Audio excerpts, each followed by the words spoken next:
ఏంటన్నా ఇక్కడున్నావు? ఏం లేదురా, ఇంటర్వ్యూకి వెళ్ళాలి. ఇప్పటికి ఎన్నో అటెండ్ అయ్యాను. ఇది కూడా వస్తుందిరా అని డౌట్గా ఉంది, భయంగా ఉందిరా. నువ్వేంట్రా ఇక్కడ? ఏం లేదన్నా, ఈరోజు ఎంసెట్ రిజల్ట్స్ వస్తున్నాయి కదా, అది వస్తుందా రాదా అని చెప్పి టెన్షన్గా ఉంది.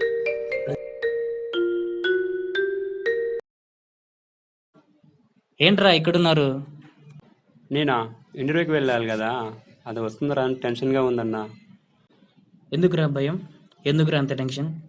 ఇప్పటికి ఎన్నో ఇంటర్వ్యూలు అటెండ్ అయ్యావు కదా, వాళ్ళు ఏం అడుగుతారో నీకేం చెప్పాలో తెలియదా? అయినా ఇన్ని ఇంటర్వ్యూలు నువ్వు కోల్పోవడం కారణం ఏమంటే నీలో భయమే. భయం లేకుండా వెళ్ళు, ఖచ్చితంగా నువ్వు ఇంటర్వ్యూలో సెలెక్ట్ అవుతావు. నువ్వేంట్రా ఇక్కడున్నావు?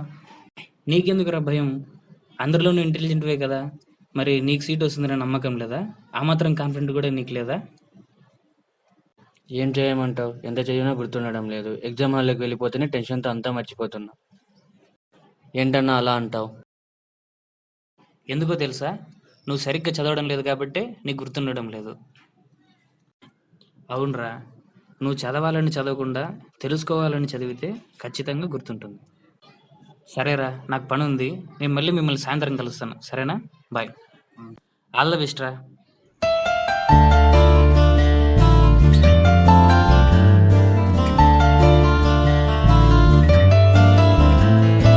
నాకు ఇంటర్వ్యూలోనా జాబ్ రాలేదు. నాకు ఎంసెట్లో సీట్ రాలేదు. ఎందుకు ఇలా జరుగుతుంది? ఎంతో కష్టపడ్డానన్నా, నాకు బతకాలని లేదు. రే, మనిషి ఎలాంటి వాడు నిర్ణయించేది క్యారెక్టర్. ఈ క్యారెక్టర్ విద్య వల్ల వస్తుంది. ఇప్పటి పిల్లలకి చదువు అంటే బట్టి కొట్టడం, కాంపిటేటివ్ ఎగ్జామ్స్కి ప్రిపేర్ అవ్వడం, అదేదో ఒక కాంపిటీషన్ లాగా ఫీల్ అవుతున్నారు. పిల్లలు పుస్తకాల పురుగుల్లాగా, సైకోల్లాగా మారిపోతున్నారు. వారికి జీవితం మీద అవగాహన లేకుండా పోతుంది. సమాజంలో పరిస్థితులను చూసి పారిపోయేలాగా మారుతున్నారు. 10th అని, ఇంటర్ అని, డిగ్రీ అని, పిహెచ్డి అని ఇలా చదువుతూనే ఉన్నారు. 25 సంవత్సరాలు చదువుతూనే ఉన్నారు. చివరికి చేతకాని వారిలాగా మిగిలిపోతున్నారు. 25 ఏళ్ళు చదివినా సొంత కాలం మీద నిలబడలేకపోతున్నారు. ఒకప్పుడు విద్య లేనివాడు వింత పశువు అన్నారు, ఇప్పుడు విద్య ఉన్నా వింత పశువులు అవుతున్నారు.